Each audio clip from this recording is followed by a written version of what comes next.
एक समय की बात है। एक बहुत अमीर आदमी था। उसके दो बेटे थे। छोटा बेटा एक दिन अपने पिता के पास आया और बोला, पिताजी, मुझे मेरा हिस्सा अभी दे दीजिए। मैं अपनी जिंदगी अपने तरीके से जीना चाहता हूं।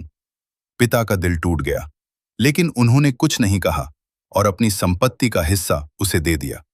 कुछ ही दिनों बाद छोटा बेटा अपना सारा सामान लेकर दूर देश चला गया। वहां उसने पैसे उड़ाने शुरू कर दिए, ऐशो आराम, गलत संगत और बुरी आदतों में। धीरे धीरे उसका सारा पैसा खत्म हो गया। उसी समय उस देश में भयंकर अकाल पड़ा। अब उसके पास कुछ भी नहीं बचा। वो मजबूरी में एक किसान के पास काम करने लगा, जहां उसे सूअरों को खाना खिलाना पड़ता था। भूख इतनी लगी होती थी कि वो सोचता, काश मैं इन सूअरों का खाना ही खा पाता। तभी एक दिन उसे अपनी गलती का एहसास हुआ। उसने सोचा, मेरे पिता के नौकर भी मुझसे बेहतर जीते हैं। मैं वापस जाऊंगा और कहूंगा, पिताजी, मैंने परमेश्वर और आपके खिलाफ पाप किया है। मैं आपका बेटा कहलाने लायक नहीं। मुझे एक नौकर की तरह रख लीजिए।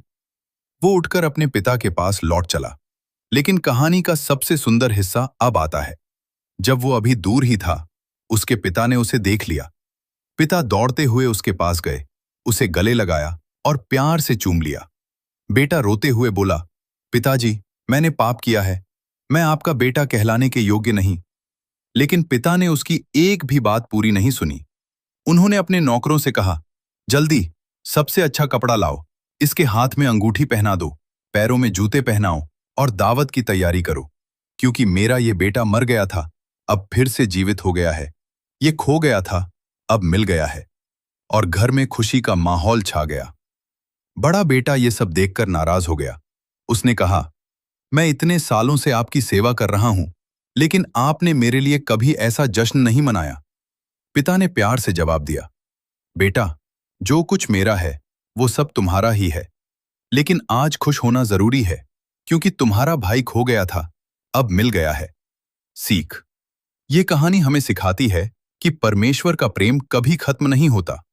चाहे हम कितनी भी दूर चले जाएं, अगर हम सच्चे दिल से वापस आएं, तो वह हमें खुले दिल से स्वीकार करता है।